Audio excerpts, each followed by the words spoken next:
یزید کا مکمل نام یزید بن معاویہ بن ابی سفیان صخر بن حرب بن امیہ بن عبد الشمس ہے۔ یزید کا لقب امیر المؤمنین ہے، کنیت ابو خالد ہے، اموی قبیلہ ہے۔ یزید کی پیدائش ہجرت کے 25ویں، 26ویں یا 27ویں سال ماتیرون میں ہوئی۔ یہ بھی کہا گیا ہے کہ بیت راس میں ہوئی۔ یزید کے لیے خلیفہ ہونے کی بیعت ان کے والد محترم نے اپنی حیات میں ہی لے لی، یوں یزید ولی عہد مقرر ہو گئے۔ پھر یزید نے اپنے والد محترم کی وفات کے بعد ہجرت کے 60ویں سال نصف رجب کو دوبارہ اپنی یہ بیعت پکی کی، اور یوں یزید مسلسل اگلے آنے والے سالوں میں خلیفہ برقرار ہو گئے۔ یزید کی خلافت کا دورانیہ ہجرت کے 64ویں سال تک اور ربیع الاول کی 14 تاریخ تک چلتا ہے۔ یزید کی والدہ محترمہ کا نام میسون بنت بحدل بن انیف بن دلجہ بن قنافہ بن عدی بن زہیر بن حارثہ الکلبی ہے۔ یزید نے اپنے والد محترم حضرت امیر معاویہ سے حدیث نقل کی ہے، فرماتے ہیں کہ رسول اللہ صلی اللہ علیہ وسلم نے فرمایا، من یرید اللہ بہ خیرا یفقہہ فی الدین، جس سے اللہ بھلائی کا ارادہ فرماتا ہے اسے دین کی سمجھ بوجھ عطا فرماتا ہے، یعنی اسے فقیہ بنا دیتا ہے۔ ایک اور حدیث بھی وضو کے باب میں نقل کی ہے، اور یزید سے ان کے بیٹے خالد نے حدیث نقل کی ہے، اور پھر ان سے عبد المالک بن مروان نے روایت کو نقل کیا ہے۔ ابو زرعہ دمشقی علیہ رحمہ نے یزید کا تعلق صحابہ اکرام علیہم رضوان کے ساتھ ہی کیا ہے، یعنی کہ جہاں پر صحابہ کا ذکر ختم ہوتا ہے اس کے ساتھ ہی یزید کا ذکر کیا ہے، اور یوں یہ یزید کے عالی شان مقام و مرتبے ہونے پر دلالت بنتی ہے۔ اور کہا ہے کہ یزید سے احادیث بھی موجود ہیں۔ یزید لمبے قد کاٹ کا مالک، مضبوط ہڈیوں جسم والا اور بڑے ہوئے گوشت پوست والا تھا۔ حسین و جمیل بڑے سار کا مالک تھا۔ یزید کی انگلیاں بہت مضبوط اور گڑھے پڑے ہوئے تھے۔ یزید کی انگلیوں میں گڑھے والی انگلیاں مضبوط لمبی تھیں، اور یزید کے جسم پر چیچک کے نشانات بھی تھے۔ سامعین محترم، حضرت امیر معاویہ نے یزید کی والدہ کو اس وقت طلاق دی جب کہ وہ حاملہ تھیں، تو اس دوران یزید کی والدہ نے خواب دیکھا کہ اپنے خواب میں وہ دیکھتی ہیں کہ ان کی گود سے چاند نکلتا ہے۔ وہ اس خواب کو یزید کی نانی سے بیان کرتی ہیں، تو یزید کی نانی یزید کی والدہ سے کہتی ہیں کہ اگر تم اپنی بات میں سچی ہو تو پھر تمہارے ہاں ایسا بچہ پیدا ہوگا جس کے لیے خلافت لی جائے گی، خلافت پر جس پر بیعت لی جائے گی، یعنی کہ جس کے خلیفہ ہونے کے لیے بیعت لی جائے گی اسے ولی عہد مقرر کیا جائے گا۔ اسی طرح ایک دفعہ یزید کی والدہ محترمہ میسون اپنے بیٹے یزید کے سر میں کنگھی کر رہی تھیں، اور حضرت امیر معاویہ اپنی دوسری بیوی فاختہ بنت قرظہ کے ساتھ اس منظر کو دیکھ رہے تھے۔ تو جب یزید کی والدہ کنگھی کرنے سے فارغ ہوئیں تو اس نے یزید کی طرف دیکھا، تو حضرت امیر معاویہ کو اس پر بڑا تعجب ہوا۔ پھر کیا دیکھتے ہیں کہ یزید کی والدہ نے اپنے بیٹے کی دونوں آنکھوں کے درمیان بوسہ لیا۔ وہاں پر حضرت امیر معاویہ رضی اللہ تعالی عنہ نے ایک شعر بولا۔ اس کے بعد جب یزید چلنے پھرنے کے قابل ہوا، جوان ہوا، تو ایک دن فاختہ جو حضرت امیر معاویہ کی دوسری بیوی تھی، وہ یزید کے پیچھے ان کے چلنے پھرنے کو دیکھتی تھی، تو ایک دن وہ یزید کی والدہ کے بارے میں سخت الفاظ بولنے لگی۔ تو حضرت امیر معاویہ نے فرمایا، اللہ کی قسم، یزید تمہارے بیٹے عبداللہ سے زیادہ عقل مند ہے۔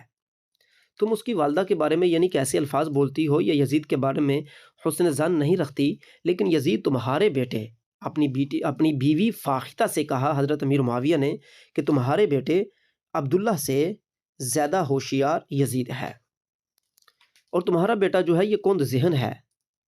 فاختہ بولی کہ وہ کس طرح ہے، اللہ کی قسم ایسا نہیں ہو سکتا، اے امیر المؤمنین آپ جو کچھ کہہ رہے ہیں صرف آپ اس کو ترجیح دینے کی وجہ سے کہہ رہے ہیں۔ تو حضرت امیر المؤمنین معاویہ نے فرمایا کہ میں ابھی آپ کے لیے اس بات کو ثابت کرنے کو تیار ہوں۔ اس کے بعد انہوں نے کہا کہ ثابت کیجئے، تو حضرت معاویہ رضی اللہ تعالی عنہ نے سب سے پہلے عبداللہ کو، جو کہ اس بیوی سے بیٹا تھا فاختہ سے، اس کو بلایا اور اسے کہا کہ بیٹا اس مجلس میں تم جو کچھ چاہو مجھ سے مانگ سکتے ہو، ابتدا کرو، میں تمہیں سب کچھ دینے کو تیار ہوں، جو تمہاری حاجت ہو وہ تم بولو۔ تو عبداللہ بولے کہ میرے لیے ایک ہوشیار کتا اور ایک گدھا خرید لائیں۔ تو حضرت معاویہ نے فرمایا، اے بیٹے، تو گدھا ہے اور گدھا ہی خریدنا پسند کرتا ہے، اور تیرے لیے گدھا ہی خریدنا چاہیے، ایسا ہی ہے کیا؟ یعنی کہ یہ سوال کیا اپنے بیٹے سے۔ پھر فرمایا، بیٹا اٹھ جاؤ اور یہاں سے چلے جاؤ۔ پھر اس کے بعد معاویہ نے اپنی بیوی فاختہ سے فرمایا کہ دیکھا جو میں نے کہا تھا وہی ہوا۔ پھر اس کے بعد انہوں نے یزید کو بلایا، تو جب یزید حضرت معاویہ کے پاس آیا تو وہ آتے ہی سب سے پہلے اس نے قدم بوسی کی۔ قدم بوسی کے بعد اس نے سر اٹھایا اور کہا، تمام تعریفیں اللہ کے لیے ہیں جس نے امیر المؤمنین کو اس مدت تک پہنچایا۔ یعنی کہ یزید نے سب سے پہلے یہ کام کیا کہ آتے ہی اس نے قدم بوسی کی، پھر اس کے بعد سر اٹھایا اور اس نے دعائیہ کلمات بیان کیے۔ پھر اس کے بعد اس نے کہا کہ میری بھی وہی رائے ہوگی جو کہ ہمارے امیر کی رائے ہے۔ اس کے بعد حضرت معاویہ نے فرمایا کہ بیٹا تم مجھ سے کوئی حاجت طلب کرنا چاہو، کوئی سوال کرنا چاہو تو وہ کرو۔ تو اس پر یزید نے کہا کہ میری عرض یہ ہے کہ آپ مجھے اپنے بعد ولی عہد مقرر کر دیں، اور مجھے آنے والے سال میں گرمیوں میں جو لشکر جائے گا مسلمانوں کا، اس کے اوپر بھی ولی مقرر کریں، یعنی کہ لشکر کا سربراہ مجھے مقرر کریں، اور میرے لیے آئندہ سال میں جب آپ واپس ہو کر آئیں تو حج کی اجازت مجھے دیں، اور مجھے حاجیوں کے اوپر امیر مقرر کریں، موسم حج میں مجھے حاجیوں پر امیر مقرر کریں، اور مزید یہ کہ آپ اہل شام کے ہر مجاہد کے لیے 10 دینار کو بڑھانے کا حکم فرمائیں۔ اہل شام کے ہر جتنے بھی مجاہد ہیں ان میں سے ہر ایک کی تنخواہ مزید 10 دنانیر بڑھا دی جائے، اور میری مزید بات یہ قبول کی جائے کہ اے امیر المؤمنین، بنی جمحہ کے یتیموں کے لیے معاوضہ مقرر کیا جائے، بنی سہم کے یتیموں کے لیے بھی معاوضہ مقرر کیا جائے، بنی عدی کے یتیموں کے لیے بھی معاوضہ مقرر کیا جائے۔ حضرت معاویہ نے فرمایا، بیٹا بنی عدی کے یتیموں کے لیے معاوضہ کیوں کر مقرر کرنا ہے؟ تو یزید نے کہا، اس لیے کہ انہوں نے مجھ سے اس بات پر قسم دی ہے، حلف اٹھایا ہے کہ جب ہمارے معاوضے مقرر ہو جائیں گے تو ہم اپنے علاقے کی طرف چلے جائیں گے۔ حضرت معاویہ نے فرمایا، بیٹا میں نے سب کچھ قبول کیا، جو کچھ تم نے کہا میں ایسا ہی کروں گا۔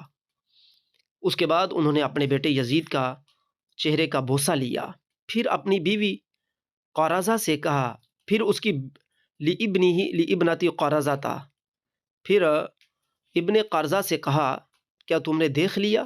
یعنی کہ قرظہ کی بیٹی سے کہا، فاختہ سے، یہ ان کی والدہ جو حضرت امیر معاویہ کی جو بیوی ہے ان کی والدہ جو تھی ان کا نام قرظہ تھا، تو اس اعتبار سے ابن قرظہ یہاں پر کہا گیا ہے۔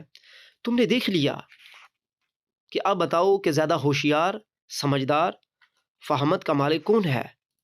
تو ان کی بیوی کہنے لگی، یا امیر المؤمنین، آپ مجھ سے زیادہ علم والے ہیں، آپ مجھے وصیت کریں۔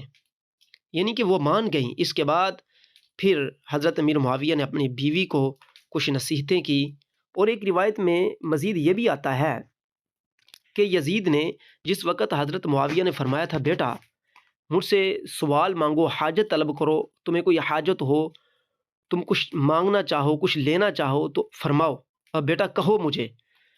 تو یزید نے کہا کہ اے والد محترم، مجھے آپ نارے جہنم سے آزادی کا پروانہ دلوا دیں، اللہ تعالیٰ آپ کی گردن کو جہنم سے آزاد کرے گا۔ تو حضرت معاویہ نے فرمایا، بیٹا یہ کیسے ہو سکتا ہے؟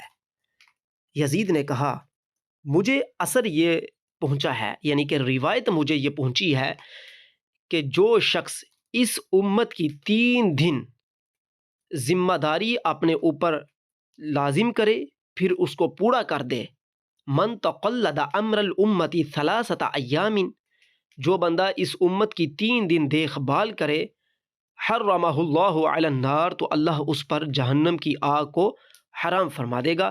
لہٰذا آپ مجھے ولی عہد مقرر اپنے بعد فرمائیے گا۔ تو حضرت معاویہ نے ایسا ہی کیا۔ سامعین محترم، یہ جو روایتیں ہم نے آپ کے سامنے بیان کی ہیں، بغیر تحقیق کے روایتوں کی اسناد کیسی ہیں ہم نے منوان ویسے ہی آپ کے سامنے بیان کر دیا ہے۔ یزید کی سیرت کے حوالے سے جو البدایہ والنہایہ میں لکھا ہم نے منوان آپ کے سامنے بیان کرنے کی کوشش کی ہے۔ جزاکم اللہ خیرہ۔